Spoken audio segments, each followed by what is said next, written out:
kemanusiaan yang adil dan beradab. Lambangnya pohon beringin. Wah, kita ternyata masih saja ada siswa SMP yang tidak hafal Pancasila dan juga lambangnya. Bagaimana dengan Anda? Lupa, Mbak. Long. Persatuan Indonesia.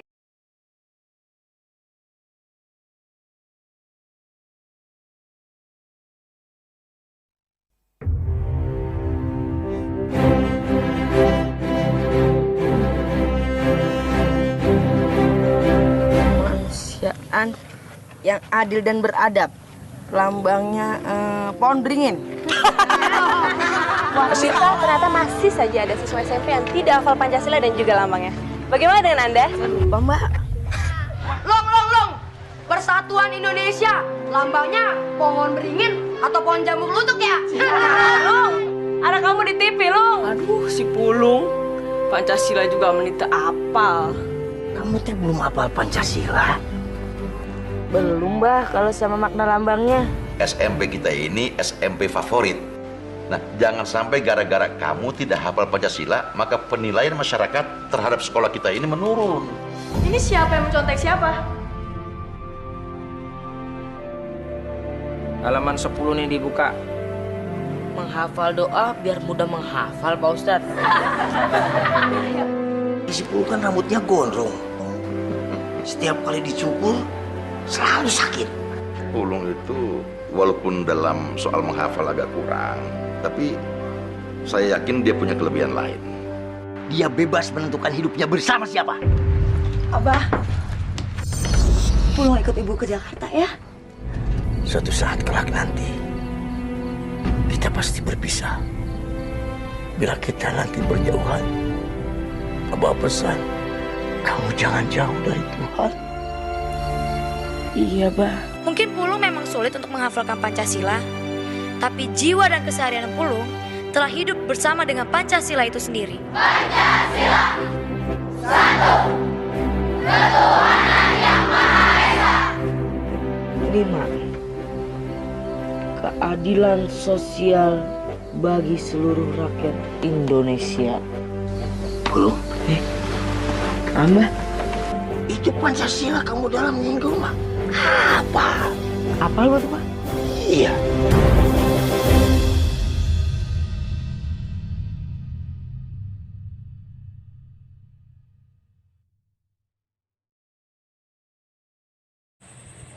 Assalamualaikum warahmatullahi wabarakatuh. Perkenalkan, nama saya Muhammad Tajilah dengan NPM 30622566165. Saya dari program studi pendidikan guru sekolah dasar kelas 02. Di sini saya akan memenuhi tugas mata kuliah Pancasila dengan dosen pengampu Dr. Haji Iza Rusdiana, MPD, yaitu tugas menganalisis 2 video yang berjudul Sayap Kecil Garuda dan Pejuang Pendidikan di Tanah Allah. Selamat menyimak dan mendengarkan. Terima kasih. Baik, pertama-tama saya akan menganalisis video pertama yang berjudul Sayap Kecil Garuda. Dalam video tersebut, ternyata tidak semua anak sekolah hafal dengan Pancasila dan makna lambangnya. Fakta ini terbukti lewat Pulung, siswa kelas 2 SMP yang ternyata tidak tahu tentang Pancasila dan tidak hafal dengan Pancasila. Tapi tunggu dulu. Kenyataan tersebut hanya ada dalam adegan film Sayap Kecil Garuda. Pulung memang memiliki daya ingat yang lemah. Dia pernah tidak naik kelas saat SD dan SMP karena kemampuan menghafalnya tidak seperti anak-anak remaja yang lainnya, sehingga menyebabkan dia tidak hafal dengan Pancasila. Namun, secara tidak sadar, Pulung sebenarnya sudah mengamalkan Pancasila dalam kehidupannya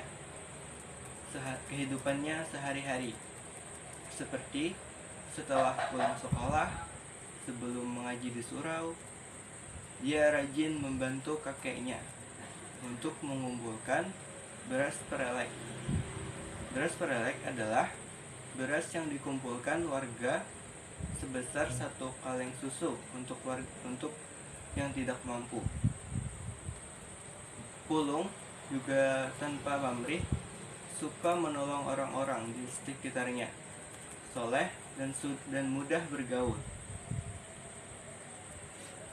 Kemudian sifat Pulung ini berbanding terbalik dengan Pandi, teman satu sekolahnya yang berprestasi dan hafal Pancasila. Sayangnya, Pandi tidak pernah mengamalkannya dalam keseharian. Namun Pulung, Pandi, dan Asih sama-sama dicalonkan menjadi ketua OSIS. Pulung pun kemudian ditantang menghafal Pancasila dan menyebutkannya di hadapan seluruh siswa sekolah untuk membuktikan jika dia mampu menjadi ketua OSIS.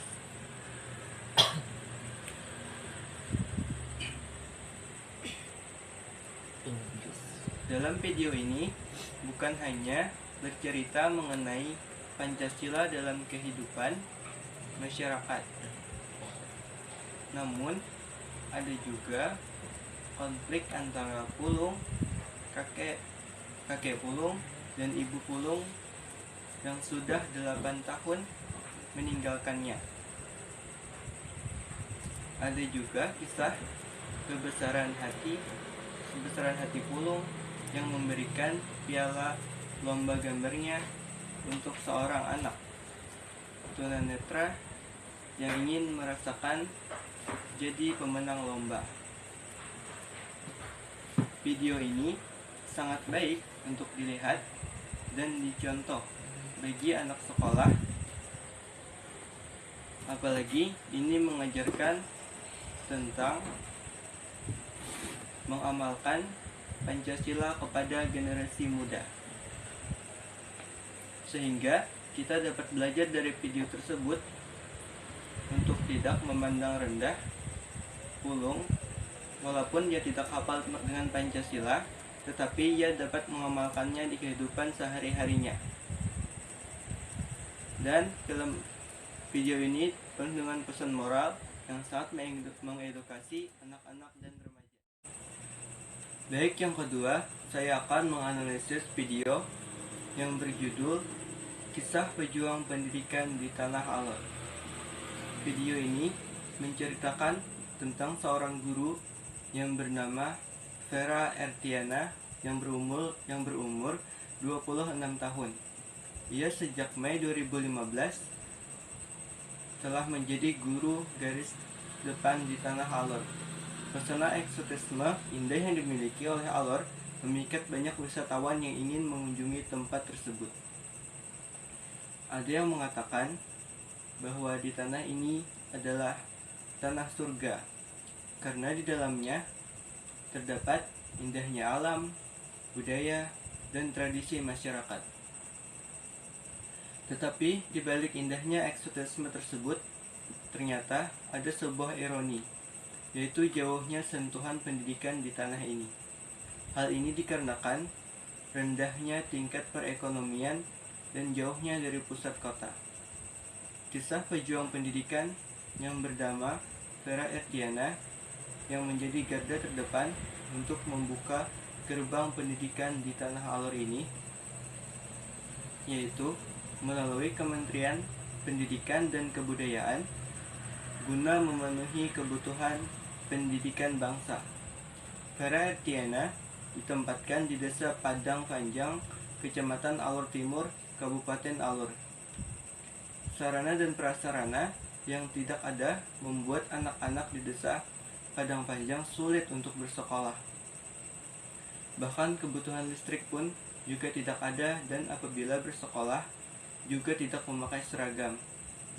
Hal ini seperti dikisahkan pada film Genius yang ditunjukkan kepada anak-anak untuk semangat bersekolah lagi, ungkap Vera. Kemudian, selain itu, Vera juga berharap setidaknya anak-anak di Desa Padang Panjang minimal bisa membaca, menulis, dan berhitung, serta cinta kepada tanah air. Hal yang paling sulit didapat oleh anak pedalaman ialah sulitnya mendapatkan pendidikan, tempat yang layak, dan merasakan pendidikan selama 12 tahun. Kesulitan mereka untuk bersekolah seperti melewati sungai dan menyeberang sungai. Itu pun kalau ada jembatan. Tidak hanya itu saja, mereka harus berpuluh-puluh kilometer untuk sampai ke sekolah.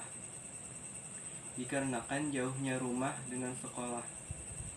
Dan juga tidak semua anak mempunyai seragam, sepatu, buku, dan tas yang layak untuk dipakai. Kemudian ada juga di Tanah Alor yang memakai baju kaos dikarenakan ekonomi yang tidak memadai. Kemudian kurangnya pengajar untuk di daerah pedalaman karena tidak semua orang mau untuk mengajar di daerah pedalaman dikarenakan mungkin tempatnya yang jauh dan juga susah untuk mendapatkan sinyal karena mereka harus menghubungi keluarga yang ada di rumah. Jarang adanya orang kota yang peduli tentang pendidikan di daerah pedalaman karena mereka hanya memikirkan hidup mereka saja.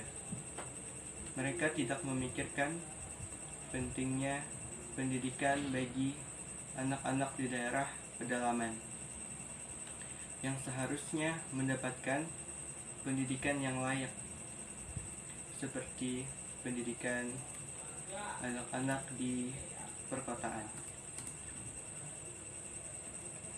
Dari cerita di atas dapat diambil kesimpulan yaitu kita harus bersyukur karena dapat bersekolah dengan aman dan mudah.